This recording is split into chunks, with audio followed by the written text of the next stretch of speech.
இவ்வையகத்தை படைத்து நிர்வாகம் செய்து கொண்டிருக்கும் ஏக இறைவன் அல்லாஹ் சுப்ஹானஹு வ தஆலா அவன் தனித்தவன், அவனுக்கு நிகராக எதுவும் கிடையாது. இந்த உலகத்தை படைத்தவன், இந்த உலகத்தில் நடைபெற்றுக் கொண்டிருக்கும் அனைத்தும் அவனுடைய கட்டளைப்படியே நடக்குகிறது. அவன் தூய்மையானவன்,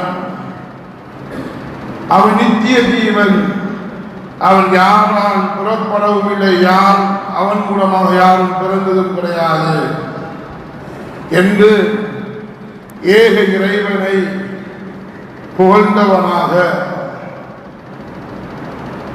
இந்த அல்லாஹ்வை பற்றி, அல்லாஹ்வின் ஏகத்துவத்தை பற்றி மக்கள் மயப்படுத்துவதற்கு கடைசியாகவும் ரஹ்மத்தாகவும் முபஷிராகவும் நதீராகவும் அனுப்பப்பட்ட சத்திய தூதர் சர்தார் ஆலம் முஹம்மது முஸ்தபா ஸல்லல்லாஹு அலைஹி வஸல்லம் அவர்கள் மீது அல்லாஹ்வுடைய ஸலாத்தும் ஸலாமும் உண்டாகுவதாக. மேலும் சஹாபாக்கள், தாபிஈன்கள், தபா தாபிஈன்கள், அவுலியாக்கள், சுஹதாக்கள், நாதாக்கள், உண்மையான முஃமின்களான ஆண்கள் பெண்கள் அனைவர்கள் மீதும் அல்லாஹ்வுடைய ரஹ்மத்தும் மக்ஃபிரத்தும் உண்டாகுவதாக. ஜும்ஆவுடைய தினத்தில் அல்லாஹ்வுடைய கட்டளையை ஏற்று அல்லாஹ்வின் இறை இல்லத்தில் அமர்ந்திருக்கும் அல்லாஹ்வின் இறை விசுவாசிகளே, சகோதரர்களே, வாழ்க்கையில் எல்லா கட்டத்திலும் எல்லா சூழ்நிலைகளிலும் அனர்த்தங்கள் வரக்கூடிய காலத்திலும் அவைகள் இல்லாத காலங்களிலும் அல்லாஹ்வை தக்வா கொண்டு இறையச்சமாக வாழ்ந்து கொள்ளும்படி முதற்கான அடியேனுக்கும் அப்பால் உங்களுக்கும் வன்மையுடன் வசியத் என்ற மரண சாசனம் கூறுகிறேன். அல்லாஹ்வின் இறை விசுவாசிகளே, நாங்கள் இந்த இடத்தில் ஒரு முஃமின்களாக, ஒரு முஸ்லிம்களாக அமர்ந்து கொண்டிருக்கிறோம்.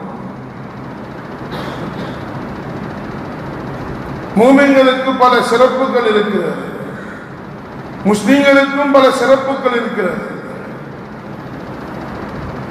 இந்த சிறப்புகள் எல்லாம் ஏன் முஸ்லிம்களுக்கு மாத்திரமே கொடுக்கப்பட்டது?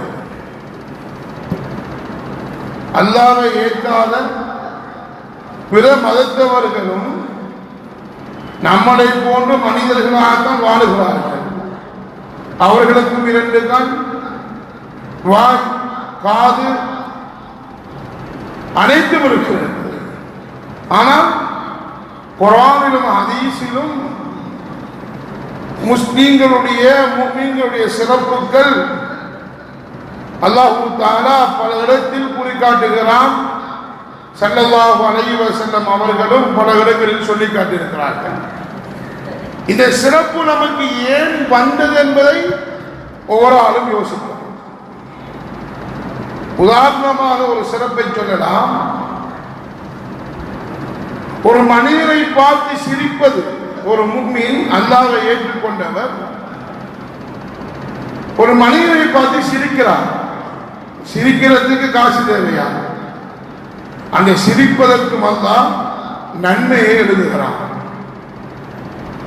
வீதியால் வருகிறோம், ஒரு கல்லொன்று அல்லது முள்ளொன்று வீதியில் கிடக்குகிறது.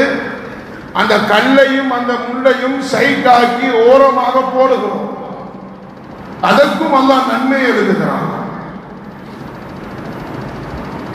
ஒரு 2 முஃமின்கள் ஒன்று சேர்ந்து முசாஃபஹா செய்கிறார்கள். முசாபகா செய்வதன் மூலமாக, கை கொடுப்பதன் மூலமாக அல்லாஹ் அவருடைய சிறிய பாவங்களை அல்லாஹ் மன்னிக்குகிறான்.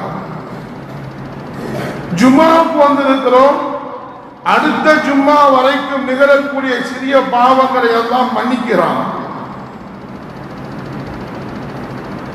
அன்பார்ந்தவர்களே, சகோதரர்களே, இப்படி முஸ்லிம்களுக்கும் முஃமின்களுக்கும் உரிய சிறப்பை அடுக்கிக் கொண்டே செல்ல முடியும். இந்த சிறப்பு ஏன் நமக்கு வந்தது?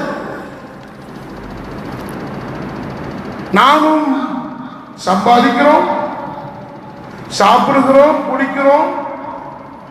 அதே போன்று அல்லாஹ்வை ஏற்காதவர்களும் பிற மதத்தவர்களும் குடிக்கிறார்கள், சாப்பிடுகிறார்கள், அவர்களும் சதக்கா செய்கிறார்கள்.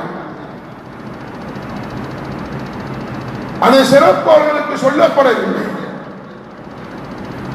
ஏன் நமக்கு சொல்லப்பட்டு அவர்களுக்கு ஏன் சொல்லப்படவில்லை என்றால், நாம் சில விடயங்களை ஈமான் கொண்டதன் காரணமாகத்தான் இவ்வளவு சிறப்புகள் நமக்கு கிடைக்கிறது.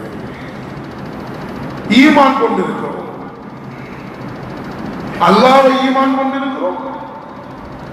குர்ஆன் மதரசாக்களில் சொல்லிக் கொடுக்கக்கூடிய முதலாவது விடயம் 6 விடயங்களை ஈமான் கொள்ளணும் என்று. ஆமந்து பில்லாஹ் வ மலாயிகத்திஹி வ குதுபிஹி வ ருசுலிஹி வல் யௌமில் ஆகிர் வ கத்ரி கைரிஹி வ ஷர்ரிஹி மினல்லாஹி தஆலா.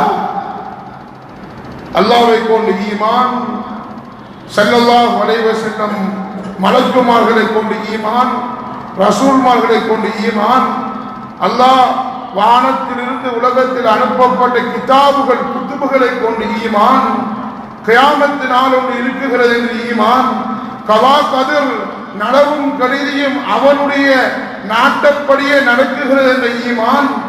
இப்படி நாம் ஈமான் கொண்டதன் காரணமாகத்தான் முஃமின்களுக்கும் முஸ்லிம்களுக்கும் சொல்லப்படக்கூடிய அனைத்து சிறப்புகளும் நமக்கு கிடைக்கிறது. வெறும் அல்லாஹ்வை மாத்திரம் ஈமான் கொண்டதால் கிடைக்கவில்லை. ஒருவர் அல்லாஹ்வை ஈமான் கொள்ளுகிறார், ஸல்லல்லாஹு அலைஹி வஸல்லம் அவர்கள் அவரை ஈமான் கொள்ளவில்லை, இவருக்கும் அந்த சிறப்பு கிடைக்காது. இவரண்டை ஈமான் கொள்ளுகிறார்கள், அல்லாஹ்வையும் ரசூலையும் ஈமான் கொள்ளுகிறார்கள், குர்ஆனை ஈமான் கொள்ளவில்லை, அவர்களுக்கும் இந்த சிறப்பு கிடைக்காது. 3ஐயும் ஈமான் கொள்ளுகிறார்கள், மலக்குமார்களை ஈமான் கொள்ளவில்லை, அல்லது அனைத்தையும் ஈமான் கொள்ளுகிறார்கள், மரணத்தை ஈமான் கொள்ளவில்லை. கபருக்குள் கபருடைய வாழ்க்கை ஒன்று இருக்குகிறது என்று ஈமான் கொள்ளவில்லை, கபரில் கேள்விகளுக்கு இருக்குகிறது என்று முன்கர் நக்கீரை ஈமான் கொள்ளவில்லை, உலகம் அழிக்கப்படும், அல்லாஹ் மாத்திரம்தான் கடைசி மீதமாக இருப்பான் என்று ஈமான் கொள்ளவில்லை, மஹ்ஷர் மைதானம் ஒன்று இருக்குகிறது என்று ஈமான் கொள்ளவில்லை, சிராத்துல் முஸ்தகீம் பாலம் இருக்குகிறது என்று ஈமான் கொள்ளவில்லை, சூர் ஊதப்படும் பூமிகளிலிருந்து மரணித்தவர்கள் அதில் முதலாவது ஸல்லல்லாஹு அலைஹி வஸல்லம் அவர்கள் தான் வெளியாகுவார்கள் என்று நாம் ஈமான் கொள்ளவில்லை, சொர்க்கம் நரகம் ஒன்று இருக்குகிறது என்று ஈமான் கொள்ளவில்லை. அன்பார்ந்தவர்களே, எந்த ஒன்றிலும் இவர்களில் ஒன்றிலும் நான் ஈமான் கொள்ளவில்லை என்றால் முஸ்லிம்கள் முஃமின்களுக்குரிய சிறப்பு நமக்கு கிடைக்காது. இது கூறப்பட்ட அனைத்தையும் நாம் ஈமான் கொண்டிருக்கிறோம். அதனால நம்ம முஸ்லிம்கள் முஃமின்கள் நமக்கு பல சிறப்புகள் சொல்லப்பட்டிருக்கிறது. அதன்படி நாம் அமல் செய்கிறோமா? நான் சொல்லப்பட்ட அவ்வளவு விடயத்தையும் சந்திக்க இருக்கிறோம். சந்தித்து வென்று கடைசியாக நமக்கு சொர்க்கம் முஸ்லிம்கள் முஃமின்களுக்கு அல்லாஹ் தருவதற்கு இருக்கிறார். ஆனால் நாம் சிலர்கள் நினைத்துக் கொண்டிருக்கிறோம், அல்லாஹ்வை மாத்திரம் ஈமான் கொண்டால் போதும் என்று நினைத்துக் கொண்டிருக்கிறோம். அன்பார்ந்தவர்களே, அண்மை காலத்தில் நம்முடைய நாவால் இருந்து வரக்கூடிய சில வார்த்தைகளும் கூட செயல்கள் மாத்திரம் நம்மளை குஃப்ருக்குள் ஷிர்க்குக்குள் கொண்டு செல்வது கிடையாது. நம்முடைய வார்த்தைகள் என நாவாலிருந்து வரக்கூடிய சில வார்த்தைகளும் குஃப்ரின் பக்கம் ஷிர்க்கும் பக்கம் கொண்டு சேர்க்கும் என்றாங்க. நாம் ஒரு விடயத்தை மறந்து விட்டோம். கலா கதிர் ஒன்று இருக்கிறது என்று நாம் ஈமான் கொண்டிருக்கிறோம். ஆனால் அந்த கலா கதிரை நாம் ஏற்றுக்கொள்வதற்கு சந்தர்ப்பங்கள் வரக்கூடிய நேரத்தில் இது அல்லாஹ்வுடைய நாட்டப்படி வல் கதிர கைரிஹி வ ஷர்ரிஹி மினல்லாஹி தஆலா, உலகத்தில் நனவோ கெடுதியோ அது அல்லாஹ்வின் நாட்டப்படியே நடக்குகிறது. வலா ஹவுல வலா குவத இல்லா பில்லாஹ், நனவோ கெடுதியோ அல்லாஹ்வின் நாட்டப்படியே நடக்குகிறது என்று நாம் சந்தர்ப்பங்கள் வரும்போது நாம் அதை ஏற்றுக்கொள்ளாமல் நம் நாவினால் சில குஃப்ருடைய வார்த்தைகளை ஷிர்க்குக்குரிய வார்த்தைகளை ஒளிந்து விடுகிறோம். அன்பானவர்களே, கலா கதிர் என்ற விடயத்தை நாம் ஒவ்வொருவரும் அந்த கலா கதிரை ஏற்றுக்கொள்ளக்கூடிய ஈமான் நமக்கு வர வேண்டும். அல்லாஹ்வை ஈமான் கொண்டிருக்கிறோமா? ஸல்லல்லாஹு அலைஹி வஸல்லம் அவர்களை ஈமான் கொண்டிருக்கிறோமா? அதே போல நாம் கலா கதிர் ஸல்லல்லாஹு அலைஹி வஸல்லம் சொன்னாங்க, அன்னல் உம்மா லவ் இஸ்தமஅத் அலா ஐ யன்ஃபஊக பிஷைஇன் லம் யன்ஃபஊக பிஷைஇன் இல்லா மா கதபஹு அல்லாஹு லக. உம்மத்துகள் ஒன்று சேர்கிறது, இந்த மனிதனுக்கு நலவு செய்யணும், எனக்கு ஒரு நலவு செய்யணும் என்று முழு உம்மத்துகளும் மனித இனம் ஜின்னினம் இரண்டும் ஒன்று சேர்கிறது. எனக்கு ஒரு நலவு செய்வதற்கு அல்லாஹ் சொல்லுகிறான், உனக்கு எழுதப்பட்ட நலவை மாத்திரம்தான் தர முடியும். அவர்கள் ஒன்று சேர்ந்ததினால் உனக்கு எக்ஸ்ட்ராவாக நன்மை தர முடியாது. இதுதான் கலாக்கதை. அதே போல ஒரு மனிதன் கெடுதி செய்ய விரும்புகிறான், இவனுக்கு கெடுதி செய்யணும், இவனை மோசமானவனாக நான் மக்கள் மயப்படுத்தணும் என்று ஒரு மனிதன் கேவலப்படுத்த நாடுகிறான். மனிதர்கள் மாத்திரமல்ல, ஜின்களும். அல்லாஹ்வின் தூதர் சொன்னார்கள், அல்லாஹு தஆலா உன்னுடைய ஏட்டில் உன்னுடைய கலா கதிரில் இப்படித்தான் உனக்கு கெடுதி வரணும் என்று எழுதப்பட்டிருந்தால் அதை மாத்திரம்தான் தர முடியும். அவர்கள் ஒன்று சேர்ந்தமையினால் உனக்கு கெடுதியும் தர முடியாது, நலவும் தர முடியாது. ருஃபியத்துல் அக்லாம் வ ஜஃபத்துஸ் சுஹுஃப். உன்னை பற்றி, இந்த உலகத்தை பற்றி, தனி நபர்களை பற்றி எழுதப்பட்ட பேறுகள் எல்லாம் உயர்த்தப்பட்டு விட்டது, எழுதப்பட்ட ஏடுகள் எல்லாம் காய்ந்து விட்டது. அதை யாராலும் மாற்ற முடியாது. அதை ஈமான் கொள்வது நாம் முஸ்லிம்கள் மீது நமக்கு கடமையாகும். கலா கதிரை ஈமான் கொள்வது மிகவும் ஒரு முக்கியமான ஈமான். அன்பானவர்களே, கலா கதிருடைய விடயங்களை நோக்கும் போது நாம் எந்த அளவுக்கு பயந்து நாம் இந்த செயல்களையும் நாவாலிருந்து வரக்கூடிய சில வார்த்தைகளையும் எந்த அளவுக்கு பயண வேண்டும் என்று நாம் ஒவ்வொரு சிந்திக்கணும். இன்னும் ஒரு ஹதீஸில் ஸல்லல்லாஹு அலைஹி வஸல்லம் சொன்னார்கள், ஒரு மனிதன் அமல் செய்கிறான். இந்த ஹதீஸை நன்றாக கேட்டுக்கொள்ளுங்கள். இந்த ஹதீஸை நாம் படிக்கணும், இந்த ஹதீஸை நாம் பாடமாக்கணும், இந்த ஹதீஸில் கூறப்பட்ட விடயத்தில் பயப்படணும். பேசுற நானும் நீங்களும். இது இலேசான ஒரு ஹதீஸ் அல்ல. நான் சொல்லக்கூடிய இந்த ஹதீஸ் கலா கதிரை பற்றி பேசக்கூடிய ஹதீஸ்.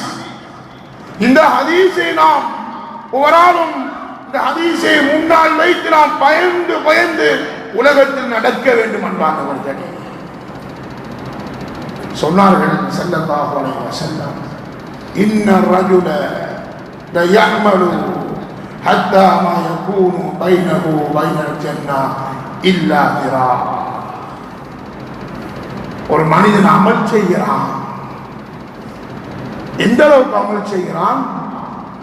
அவனுக்கும் சொர்க்கத்துக்கும் ஒரு ஜான் அளவுக்கு தான், ஒரு திரா அளவுக்கு தான் இடைவெளி இருக்கிறது. இன்னும் ஒரு அமல் செய்தால் அவன் சொர்க்கவாதி. ஆனால் கிதாப் அல்லாஹ்வுடைய கலா கதிர் முந்தி விட்டது. இவன் ஒரு பாவம் செய்கிறான். ஒரு ஜான் அளவு, ஒரு திரா அளவு ஒரு அமல் செய்தால் அவன் சொர்க்கவாதி. அப்படியான ஒரு மனிதன் அல்லாஹ்வுடைய கலா கதிர் முந்தி விட்டது. இவன் ஒரு பாவம் செய்கிறான், இவன் நரகவாதியாக மாறுகிறான். அல்லாஹ் பாதுகாப்பு. இதே போன்ற ஒரு மனிதன் அவனுக்கும் நரகத்துக்கும் ஒரு திரா அளவுக்கு தான், ஜான் அளவுக்கு தான். இன்னும் ஒரு அமல் கெட்ட அமல் செய்தால் அவன் நரகவாதி, அவன் நரகவாதி. அப்படியான அடியான் அல்லாஹ்வுடைய கலா கதிர் முந்தி அவன் ஒரு நன்மையான விடயத்தை செய்கிறான். அல்லாஹு தஆலா அந்த நன்மையான விடயத்தின் மூலமாக அல்லாஹ் சொர்க்கத்துக்கு அனுப்பிவிட்டான். இந்த கலா கதிரை நாம் ஒவ்வொரு நம்ம பார்க்கிறோம். இது ஹதீஸ் மாத்திரம் அல்ல, இந்த ஹதீஸில் வரக்கூடிய வரலாறுகள் ஏராளம் இருக்கிறது. அல்லாஹ்வுடைய தலையில் என்ன எழுதியிருக்கிறான் என்பது நமக்கு தெரியாது. ஒரு பெண்மணி மிகப்பெரிய வணக்கசாலி. அல்லாஹ் இந்த உம்மத்துக்கு அந்த சம்பவத்தை ஸல்லல்லாஹு அலைஹி வஸல்லம் அவருடைய வாயின் மூலமாக படித்து தருகிறார். ஒரு பெண்மணி அவர் அமல் செய்யக்கூடிய வணக்கசாலி, அமல் செய்யக்கூடியவள், சொர்க்கத்துக்குரிய அமல் செய்து கொண்டிருக்கக்கூடியவள் என்ன செய்தால் ஒரு பூனையை கட்டி வைத்தாள். பூனையை கட்டி வைத்தது அல்ல குற்றம், அந்த கட்டி வைத்த பூனைக்கு உணவு கொடுக்கவில்லை. ஒன்று அவள் உணவு கொடுக்கவில்லை, அல்லது அந்த பூனையை உணவின் பக்கம் தேடிச் செல்வதற்கு அந்த பூனையை கலற்றி விடவும் இல்லை. அந்த ஹதீஸையும் இந்த வரலாற்றையும் ஜாயின் பண்ணி பாருங்கள் அன்பானவர்களே. அமல் செய்து வந்த பெண்மணி தான் ஒரு சின்ன பாவம் தான் செய்தால் நமக்கு பெரிய பாவம் என்று நமக்கு தெரியாது. நம்ம யாரும் சமைச்சு போட்டு பூனைக்கு ஒரு சாப்பாடு வைக்கணும் என்று பூனைக்கு பிரேக்பாஸ்ட் செஞ்சு கொடுக்குறியா? பூனைக்கு டின்னர் லஞ்ச் பண்ணி கொடுக்குறியா? இல்லையே. நம்மளை பார்வையில பாவம் கிடையாது, ஆனால் அல்லாஹ்வுடைய பார்வையில் அது பாவம். அல்லாஹ் அந்த பாவத்தை ஏற்றுக்கொண்டு அந்த பெண்மணியை அல்லாஹ் நரகத்துக்கு வீசுகிறான். சொர்க்கத்துக்குரிய அமல் செய்து கொண்டு வந்தவன் ஒரு சிறிய பாவம் செய்கிறான், அவன் நரகவாதி. அதே போன்று ஒரு மனிதன் பாவத்தில் மூழ்கி கடந்தவன் வீதியால் வந்து கொண்டிருக்கிறான், தாகம் ஏற்படுகிறது, கிணற்றில் தண்ணீரே எடுத்து குடிக்கிறான், குடித்து விட்டு திரும்பி பார்க்கிறான், ஒரு நாய் ஒன்று நாக்கை நீட்டிக் கொண்டிருக்கிறது. நாய்க்கு தண்ணீர் குடித்தால் பெரிய நன்மை என்று அவன் கருதவில்லை. நாய்க்கு தண்ணீர் குடித்தால் பெரிய நன்மை என்று அவன் கருதவில்லை.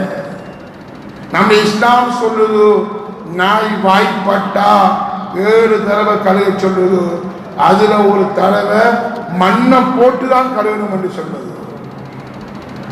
அப்படி கொண்ட ஒரு பிராணி நாய்.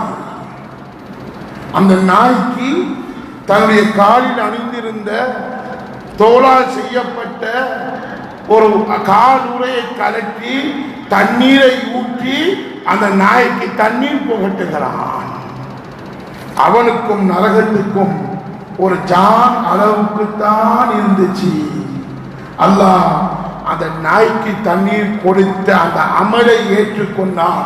இவனை பாவத்தை எல்லாம் மன்னித்து அல்லாஹ் அவனை சொர்க்கவாதியாக மாற்றுகிறான். காலம் பூராக அமல் செய்து கொண்டு வந்து பூனையை கட்டி வைத்ததினால் அவன் நரகவாதி. காலம் பூராக பாவம் செய்து கொண்டோ நாய்க்கு தண்ணீர் கொடுத்தமையினால் அவன் சொர்க்கவாதி. இதுதான் கலா கதிர். இதை நாம் ஏற்றுக்கொண்டே ஆக வேண்டும்.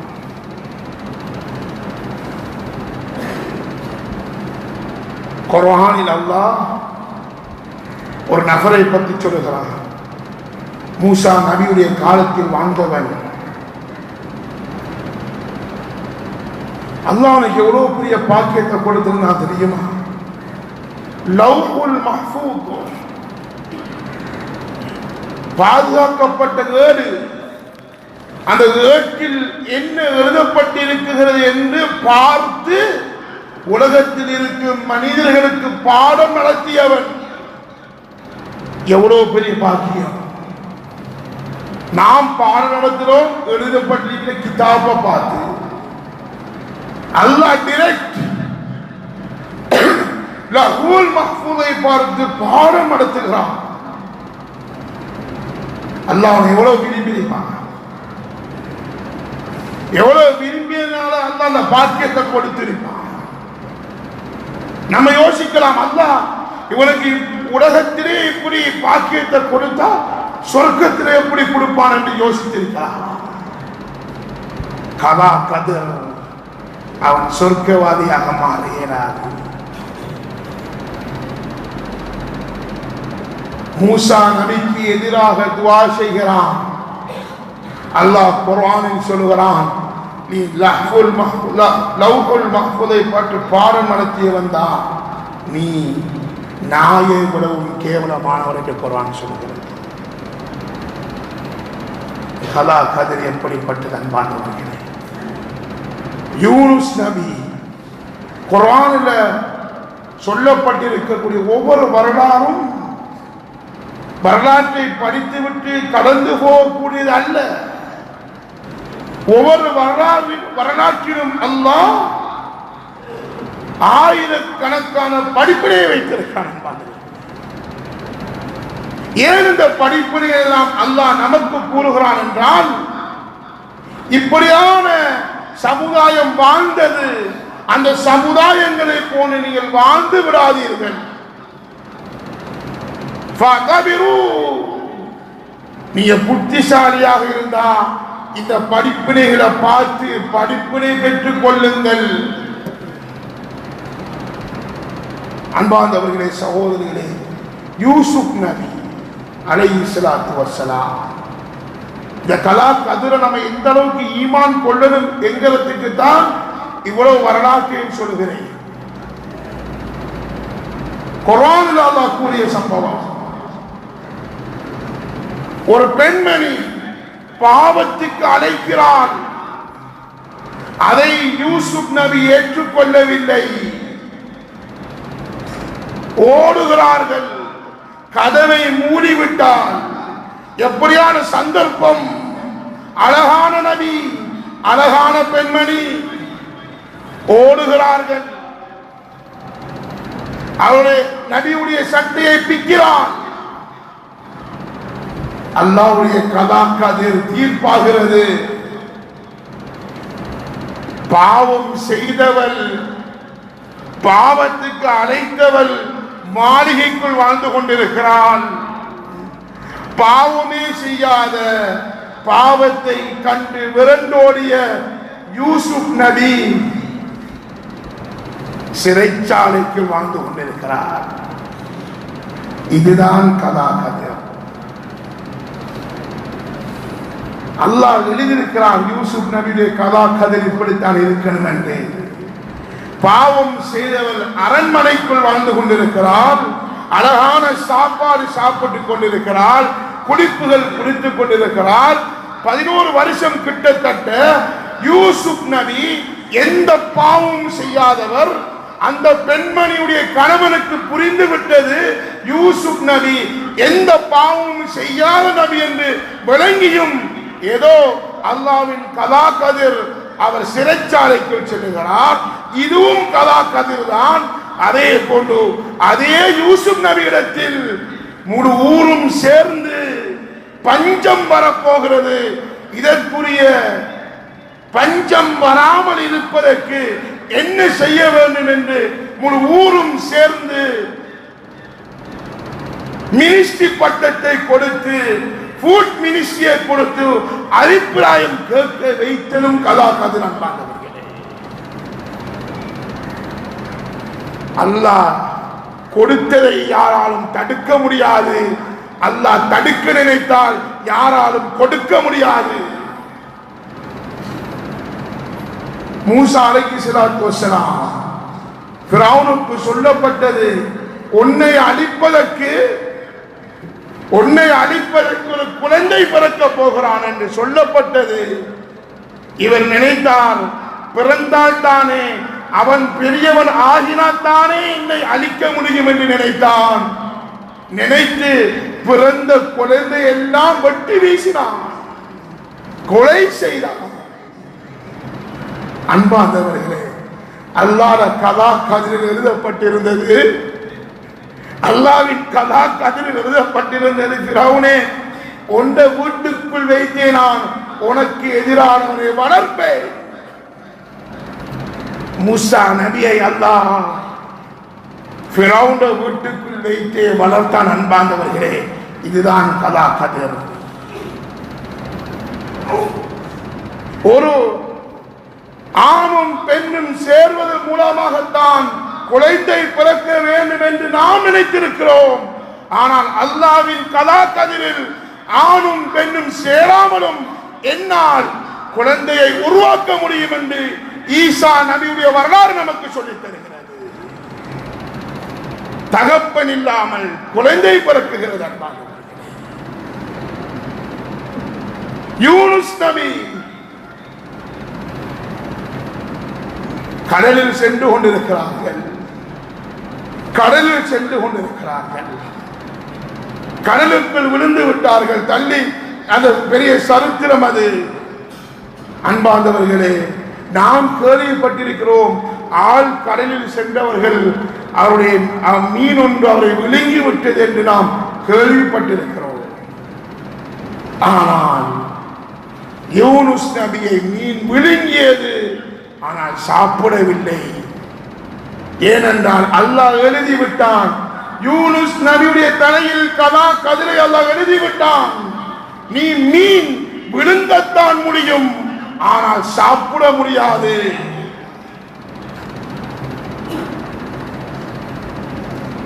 சாப்பிடவில்லை. இப்ராஹிம் நபி நெருப்புக்குள் வீசப்படுகிறார்கள். நாம் நினைக்கிறோம் நெருப்புக்குள் வீசப்பட்டால் அவன் பொசுங்கி விடுவான். ஆனால் இப்ராஹிம் நபியுடைய வரலாற்றில் அல்லாஹ் கதா கதிரில் எழுதிவிட்டான், இப்ராஹிமை இந்த நெருப்பு தீண்ட முடியாது என்று அல்லாஹ் எழுதிவிட்டான். நெருப்பு தீண்டவில்லை. இதுதான் கதா கதிர். இஸ்மாயில் அலைஹிஸ்ஸலாத்து வஸ்ஸலாம் அவருடைய வரலாறு, கத்தி வெட்ட வேண்டும். ஆனால் இஸ்மாயில் நபியை கத்தி வெட்டவில்லை. ஏன் வெட்டவில்லை? அல்லாஹ் எழுதிவிட்டான் கதா கதிரில், அந்த கத்தியால் இஸ்மாயில் நபியுடைய உயிர் பிரிய முடியாது என்று அல்லாஹ் எழுதிவிட்டான்.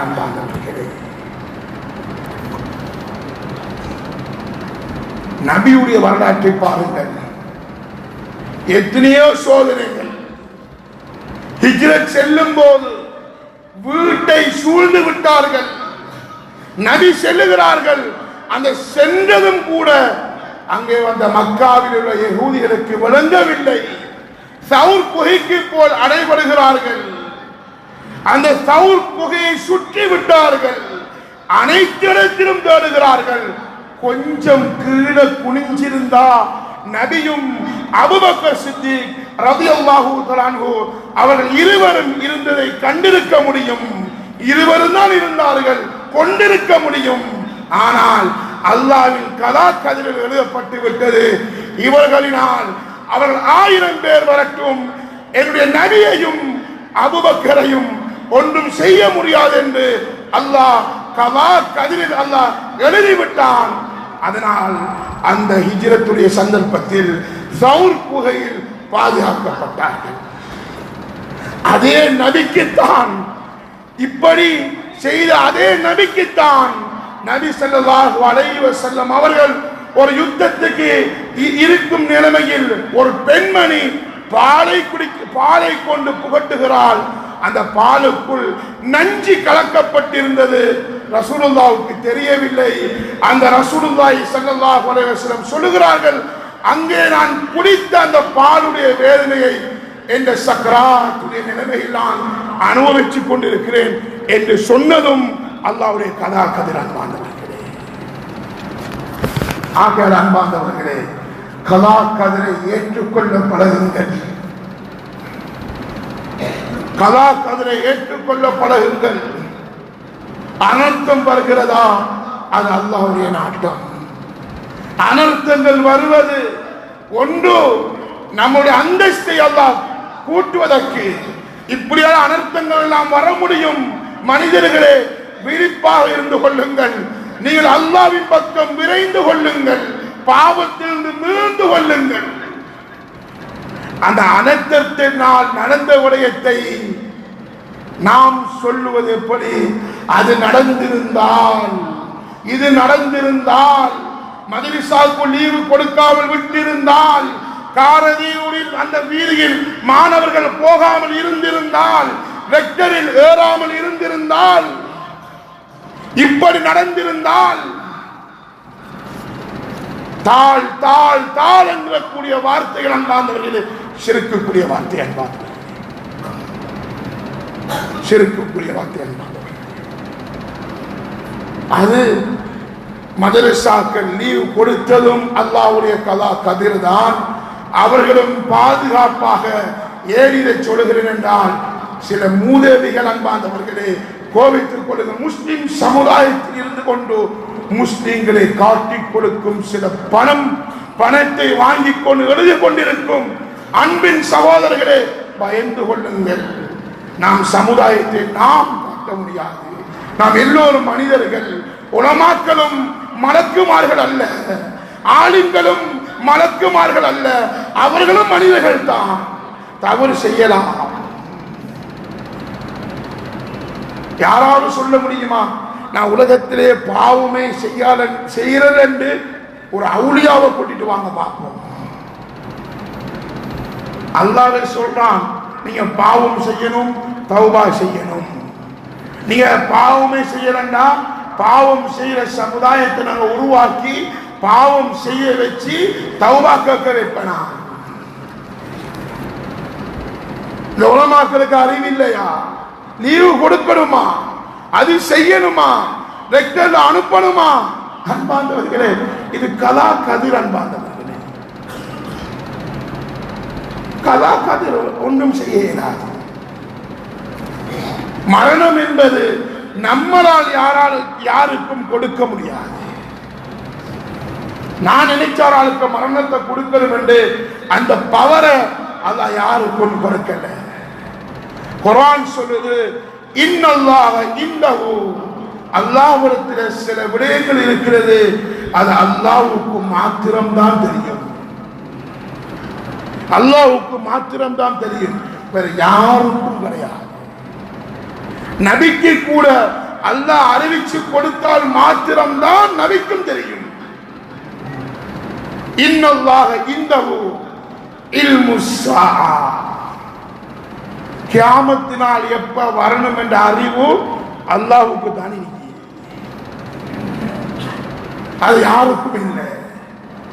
நம்ம ஊர்ல கொஞ்சம் வாலிபர்கள் பெரிய தலப்பாவையும் கட்டிக்கிட்டு கையில அசாவையும் எடுத்துக்கிட்டு கொஞ்சம் பேர் சொல்லி தருவாங்க, கியாமத்தினா கொஞ்ச நாளையில வந்துருமா, 5-10 வருஷத்துல வந்துருமா, தஜ்ஜால் வெளியாகிட்டானா, இன்னும் துர்கர்ணனுடைய அந்த இது உடைஞ்சிட்டான்.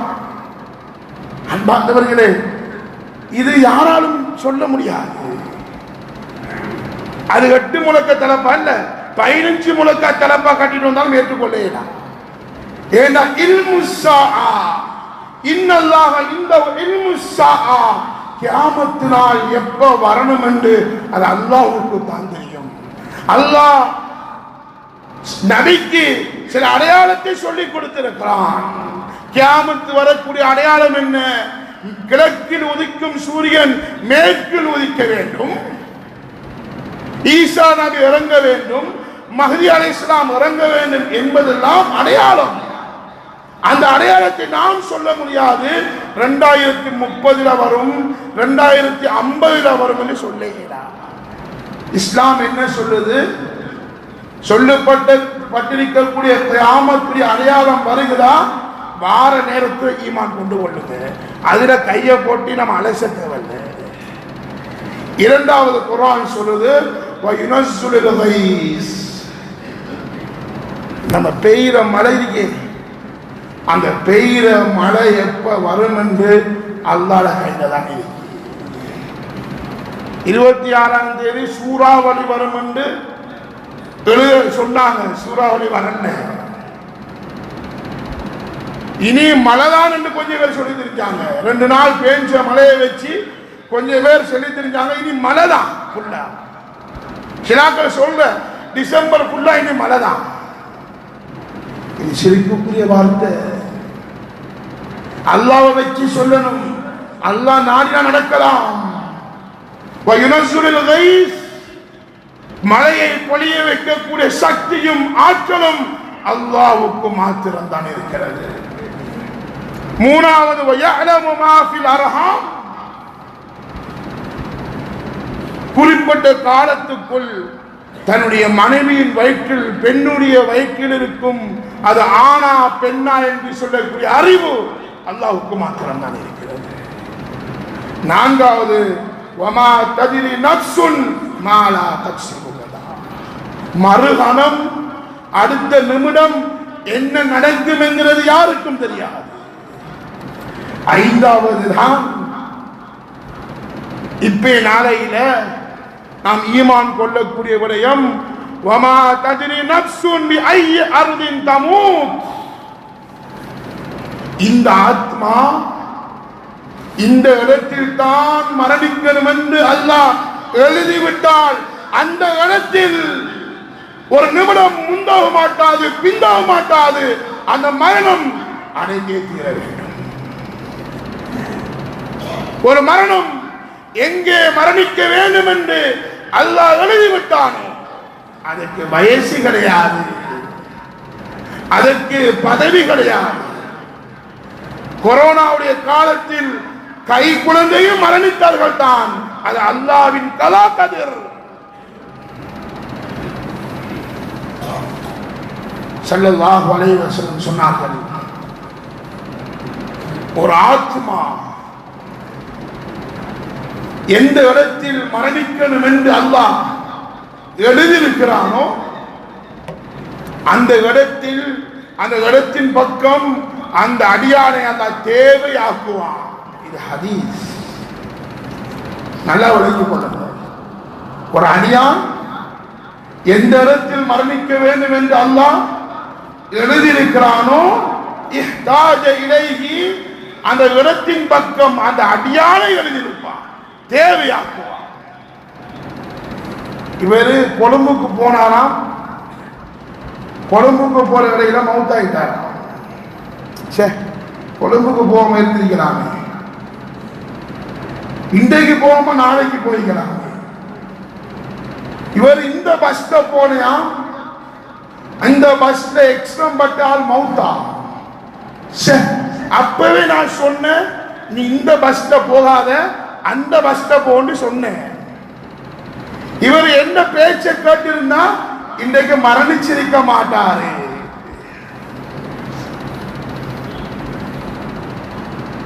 மதரசாக்களுக்கு லீவு கொடுக்காம இருந்திருந்தால் இந்த ஒரு மதரசாக்கு இந்த பிள்ளைகள் மௌத்தாகி இருப்பாங்களா?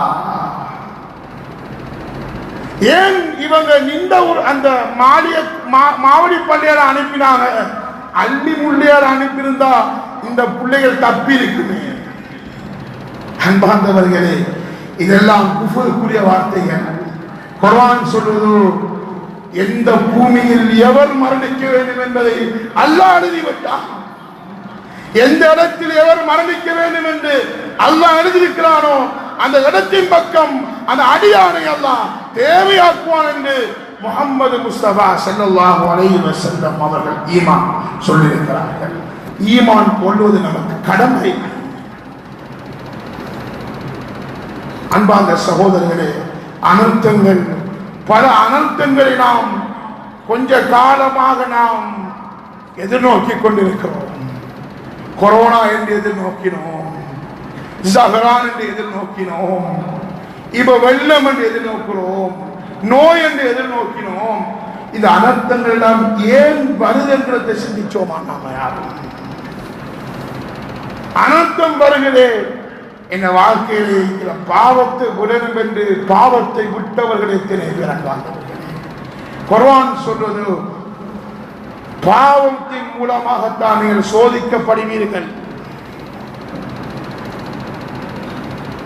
இப்படி அனர்த்தங்கள் வருகிறது என் வாழ்க்கையில் இருக்க போதையை விட்டவங்க எத்தனை பேர், ஜினாவை விட்டவங்க எத்தனை பேர், அநியாயத்தை விட்டவங்க எத்தனை பேர், நான் நல்லவனா வாழணும் என்று சிந்திச்சவங்க எத்தனை பேர்.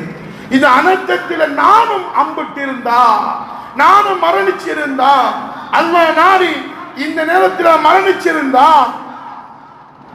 நான் எந்த அமல் செஞ்சிருக்கிறேன்? சஹாபாக்கள் ரெடியாக இருந்தாங்க, மரணம் வந்தா நான் ரெடி. அந்த அளவுக்கு நல்ல செயலை செஞ்சிருந்தாங்க. நம்ம செஞ்சிருக்கிறோமா?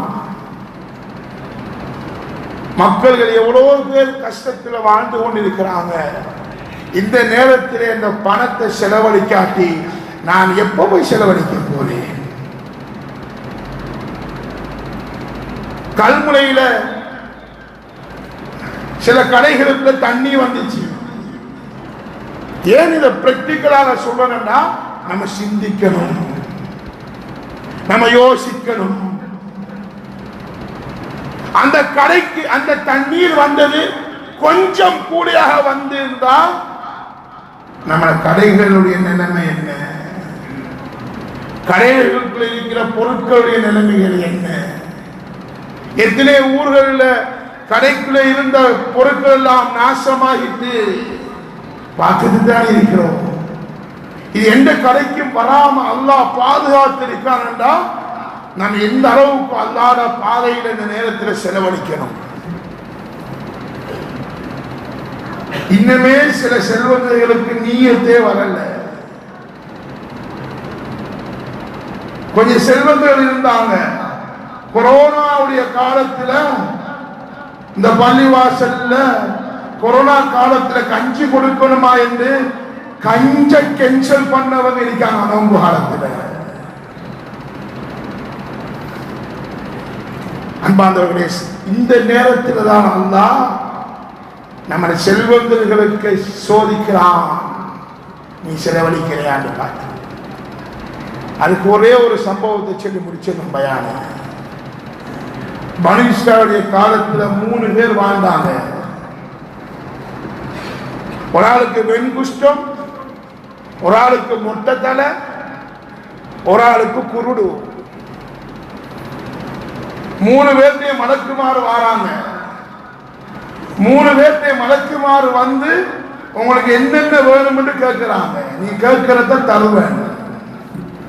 ஒரு ஆள் சொன்னாரு, 3 பேரும் சொன்னாங்க, என்கிற வெண்குஷ்டம் போகணும் ஒரு ஆள், என்ன மொட்டத்தலை போகணும், நல்ல முடி இருக்கணும் என்று 2வது ஆள், என்ன பார்வை திருப்பி வரணும் என்று 3வது ஆள். அதோட சேர்த்து வெண்குஷ்டம் உள்ளவர் கேட்டாரு, எனக்கு ஒட்டகம் தரணும். ஒட்டகம். மொட்டத்தலை கேட்டாரு, எனக்கு மாடு தரணும். கண் பார்வை இல்லாதவர் கேட்டாரு, எனக்கு ஆடு தரணும். அல்லாஹ் மூணையும் கொடுத்தான்.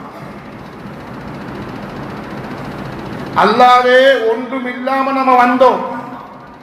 உடுத்த உடுப்பும் இல்லாம தான் மர வயிற்றிலிருந்து வந்தோம். வந்து என்னை செல்வந்தனாக ஆக்கியது அல்லாஹ். இந்த பணத்தை தந்தது அல்லாஹ். இப்ப 3 பேரும் அல்லாஹ் 3 பேருக்கும் கொடுத்தான். 3 பேரும் பெரிய கோடீஸ்வரனாக மாறிட்டாங்க. இப்ப அல்லாஹ் இவங்க 3 பேரையும் சோதிக்கணும். ஒன்றுமே இல்லாம இருந்தவனுக்கு நான் தான் இந்த 3 பேருக்கும் செல்வத்தை கொடுத்தேன். இப்ப உங்களை சோதிச்சு பார்ப்போம் என்று அல்லாஹ் ஒரு மலக்க ஒரு ஃபக்கீருடைய தேவையுள்ளவர்களுடைய தோற்றத்தில் அல்லாஹ் அனுப்பினான். முதலாவது வெண்குஷ்டக்காரன்ட்டு வந்தாங்க. நான் கொஞ்சம் கஷ்டமாக இருக்கேன், எனக்கு ஏதாவது உதவி செய்யுன்னு கேட்டாங்க. வெண்குஷ்டம் உள்ளவன் என்ன செஞ்சான் தெரியுமா? வெண்குஷ்டம்னா போயிட்டு உனக்கு தெரியல, நான் கஷ்டப்பட்டு உழைச்சேன். என்ன வாப்பான ஆட்கள் மூதாதையர்கள் தந்த பணம் இதை உனக்கு தரையிலான்னு விளைச்சிட்டாங்க. இது கட்டுக்கதல்ல, இது ஹதீஸ். இது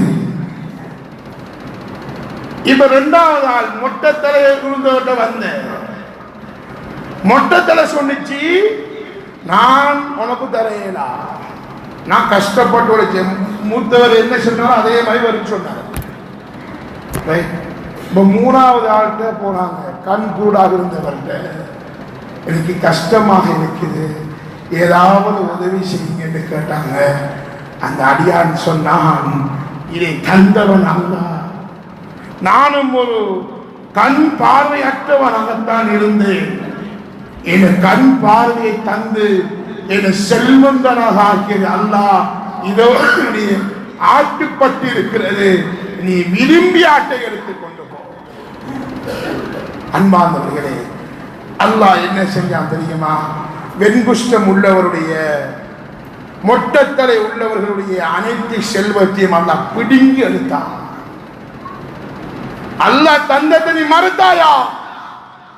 பிடுங்கி எடுத்து அந்த கண் பார்வையற்ற அந்த மனிதனுக்கு 2 பேருடைய செல்வத்தையும் அல்லாஹ் கொடுத்தான்.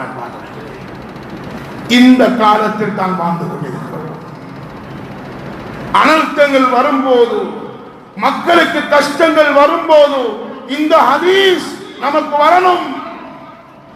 நாம் உடுப்பில்லாமல் உலகத்துக்கு வந்தோம். அல்லாஹ் எனக்கு செல்வத்தை தந்தான். எத்தனை பேர் பிச்சைக்காரனாக இருக்கும் நிலைமையில் வீதியில் பணத்தை கேட்டுக்கொண்டு தாங்க என்று கேட்டுக்கொண்டிருக்கக்கூடிய நிலைமையில், சாப்பிடுவதற்கு சாப்பாடு எத்தனை பேர் இல்லாமல் இருக்கும் நிலைமையில் எனக்கு அல்லாஹ் செல்வத்தை தந்தான். அந்த செல்வத்தை நான் அல்லாஹ்வுடைய பாதையில கொடுக்காட்டி இதே நிலைமை உண்டாகும் என்பதுதான் இந்த சரித்திரத்தின் சாரமுச்சம். அன்பார்ந்தவர்களே, ஆகையினால் நம்முடைய பகுதியில் இருக்கும் செல்வந்தர்கள் கொடுக்கக்கூடியவர்கள் தான். பலர்கள் கொடுத்துக் கொண்டுதான் இருக்கிறார்கள். அந்த கொடுத்த விடயத்தில் அதனுடைய கொடுத்ததின் அல்லாஹ்விடத்தில் எதிர்பார்த்தது அல்லாஹ் எத்தனையோ செல்வந்தர்களுக்கு இரட்டிப்பாக ஆக்கி கொடுத்த வரலாறு இருக்கிறது. அன்பார்ந்த செல்வந்தர்களை நாம் கொடுப்போம், ஒரு நாளும் குறைக்க மாட்டார். அல்லாஹ்வின் தூதர் சொன்னார்கள், சதகா கொடுக்கிறதுனால குறைவு உண்டாகாது. அல்லாஹ்வுடைய ஹதீஸ், நபியுடைய ஹதீஸ். ஆக அன்பார்ந்த சகோதரர்களே, நாம் இன்றைய பயானுக்குரிய சாராம்சம் என்னென்றால், கலா கதிரை ஏற்றுக்கொள்வதற்கு பழகுங்க. இந்த கலா கதிர் அல்லாஹ் இந்த தலையில என்ன எழுதியிருக்கிறான்? சிலாக்கள் யோசிக்கிறேன் என்னன்னா, அப்ப கலா கதிர் தானே, எப்படியாவது அமல் செஞ்சுட்டு போகணும்னு இல்லை. நம்ம எந்த பக்கம் போறோமோ அதைத்தான் அல்லாஹ் ஏற்றுக்கொள்வான். கலா கதிரை ஏற்றுக்கொள்ளுங்க.